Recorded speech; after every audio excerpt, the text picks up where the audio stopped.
अध्याय 3 कर्मयोग। अर्जुन ने कहा, हे जनार्दन, हे केशव, यदि आप बुद्धि को सकाम कर्म से श्रेष्ठ समझते हैं तो फिर आप मुझे इस घोर युद्ध में क्यों लगाना चाहते हैं? आपके व्यामिश्रित उपदेशों से मेरी बुद्धि मोहित हो रही है, अतः कृपा करके निश्चय पूर्वक मुझे बताएं कि इनमें से मेरे लिए सर्वाधिक श्रेयस्कर क्या होगा। श्री भगवान ने कहा, हे निष्पाप अर्जुन, मैं पहले ही बता चुका हूं कि आत्म साक्षात्कार का प्रयत्न करने वाले दो प्रकार के पुरुष होते हैं। कुछ इसे ज्ञान योग द्वारा समझने का प्रयत्न करते हैं तो कुछ भक्तिमय सेवा के द्वारा। न तो कर्म से विमुख होकर कोई कर्मफल से छुटकारा पा सकता है और न केवल संन्यास से सिद्धि प्राप्त की जा सकती है। प्रत्येक व्यक्ति को प्रकृति से अर्जित गुणों के अनुसार विवश होकर कर्म करना पड़ता है, अतः कोई भी एक क्षण भर के लिए भी बिना कर्म किए नहीं रह सकता। जो कर्मेंद्रियों को वश में तो करता है, किंतु जिसका मन इंद्रिय विषयों का चिंतन करता रहता है, वह निश्चित रूप से स्वयं को धोखा देता है और मिथ्याचारी कहलाता है। दूसरी ओर, यदि कोई निष्ठावान व्यक्ति अपने मन के द्वारा कर्मेंद्रियों को वश में करने का प्रयत्न करता है और बिना किसी आसक्ति के कर्मयोग प्रारंभ करता है, तो वह अति उत्कृष्ट है। अपना नियत कर्म करो, क्योंकि कर्म न करने की अपेक्षा कर्म करना श्रेष्ठ है। कर्म के बिना तो शरीर निर्वाह भी नहीं हो सकता। श्री विष्णु के लिए यज्ञ रूप में कर्म करना चाहिए, अन्यथा कर्म के द्वारा इस भौतिक जगत में बंधन उत्पन्न होता है। अतः हे कुंती पुत्र, उनकी प्रसन्नता के लिए अपने नियत कर्म करो, इस तरह तुम बंधन से सदा मुक्त रहोगे। सृष्टि के प्रारंभ में समस्त प्राणियों के स्वामी ने विष्णु के लिए यज्ञ सहित मनुष्यों तथा देवताओं की संततियों को रचा और उनसे कहा, तुम इस यज्ञ से सुखी रहो, क्योंकि इसके करने से तुम्हें सुखपूर्वक रहने तथा मुक्ति प्राप्त करने के लिए समस्त वांछित वस्तुएं प्राप्त हो सकेंगी।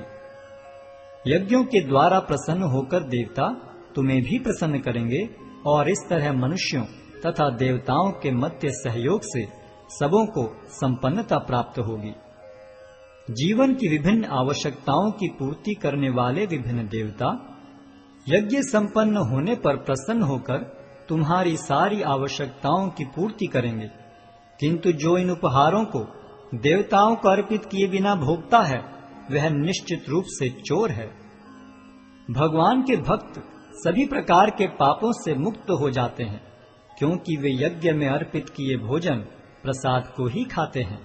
अन्य लोग जो अपने इंद्रिय सुख के लिए भोजन बनाते हैं, वे निश्चित रूप से पाप खाते हैं। सारे प्राणी अन्न पर आश्रित हैं, जो वर्षा से उत्पन्न होता है। वर्षा यज्ञ संपन्न करने से होती है और यज्ञ नियत कर्मों से उत्पन्न होता है। वेदों में नियमित कर्मों का विधान है और ये वेद साक्षात श्री भगवान से प्रकट हुए हैं। फलतः सर्वव्यापी ब्रह्म यज्ञ कर्मों में सदा स्थित रहता है। हे प्रिय अर्जुन, जो मानव जीवन में इस प्रकार वेदों द्वारा स्थापित यज्ञ चक्र का पालन नहीं करता, वह निश्चय ही पाप में जीवन व्यतीत करता है। ऐसा व्यक्ति केवल इंद्रियों की तुष्टि के लिए व्यर्थ ही जीवित रहता है। किंतु जो व्यक्ति आत्मा में ही आनंद लेता है तथा जिसका जीवन आत्म साक्षात्कार युक्त है और जो अपने में ही पूर्णतया संतुष्ट रहता है, उसके लिए कुछ कारणीय कर्तव्य नहीं होता।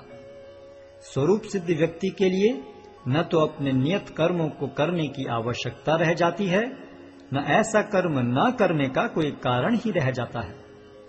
उसे किसी अन्य जीव पर निर्भर रहने की आवश्यकता भी नहीं रह जाती। अतः कर्म फल में आसक्त हुए बिना मनुष्य को अपना कर्तव्य समझकर निरंतर कर्म करते रहना चाहिए, क्योंकि अनासक्त होकर कर्म करने से उसे पर ब्रह्म की प्राप्ति होती है।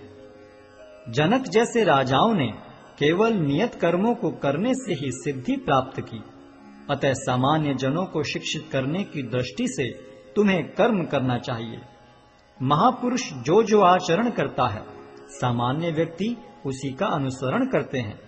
वह अपने अनुसरणीय कार्यों से जो आदर्श प्रस्तुत करता है, संपूर्ण विश्व उसका अनुसरण करता है। हे प्रथापुत्र, तीनों लोकों में मेरे लिए कोई भी कर्म नियत नहीं है। न मुझे किसी वस्तु का अभाव है और न आवश्यकता ही है, तो भी मैं नियत कर्म करने में तत्पर रहता हूँ। क्योंकि यदि मैं नियत कर्मों को सावधानी पूर्वक न करूं, तो हे पार्थ, यह निश्चित है कि सारे मनुष्य मेरे पथ का ही अनुगमन करेंगे। यदि मैं नियत कर्म न करूं, तो ये सारे लोग नष्ट हो जाएंगे। तब मैं अवांछित जन समुदाय को उत्पन्न करने का कारण हो जाऊंगा और इस तरह संपूर्ण प्राणियों की शांति का विनाशक बनूंगा। जिस प्रकार अज्ञानी जन फल की आसक्ति से कार्य करते हैं, उसी तरह विद्वान जनों को चाहिए कि वे लोगों को उचित पथ पर ले जाने के लिए अनासक्त रहकर कार्य करें। विद्वान व्यक्ति को चाहिए कि वह सकाम कर्मों में आसक्त अज्ञानी पुरुषों को कर्म करने से रोके नहीं, ताकि उनके मन विचलित न हो, अपितु भक्ति भाव से कर्म करते हुए वह उन्हें सभी प्रकार के कार्यों में लगाएं, जिससे कृष्ण भावनामृत का क्रमिक विकास हो।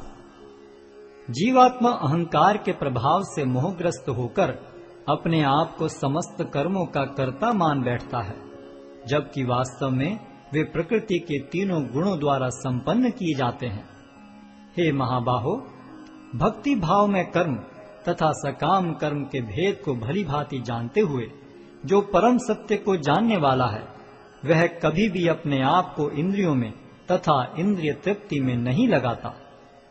माया के गुणों से मोहग्रस्त होने पर अज्ञानी पुरुष पूर्णतया भौतिक कार्यों में संलग्न रहकर उनमें आसक्त हो जाते हैं। यद्यपि उनके ये कार्य उनमें ज्ञानाभाव के कारण अधम होते हैं, किंतु ज्ञानी को चाहिए कि उन्हें विचलित न करे।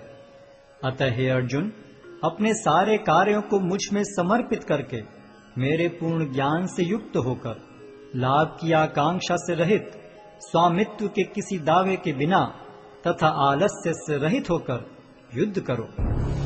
जो व्यक्ति मेरे आदेशों के अनुसार अपना कर्तव्य करते रहते हैं और ईर्ष्या रहित होकर इस उपदेश का श्रद्धा पूर्वक पालन करते हैं, वे सकाम कर्मों के बंधन से मुक्त हो जाते हैं। किंतु जो ईर्ष्यावश इन उपदेशों की उपेक्षा करते हैं और इनका पालन नहीं करते, उन्हें समस्त ज्ञान से रहित, दिग्भ्रमित तथा सिद्धि के प्रयासों में नष्ट भ्रष्ट समझना चाहिए। ज्ञानी पुरुष भी अपनी प्रकृति के अनुसार कार्य करता है, क्योंकि सभी प्राणी तीनों गुणों से प्राप्त अपनी प्रकृति का ही अनुसरण करते हैं। भला दमन से क्या हो सकता है?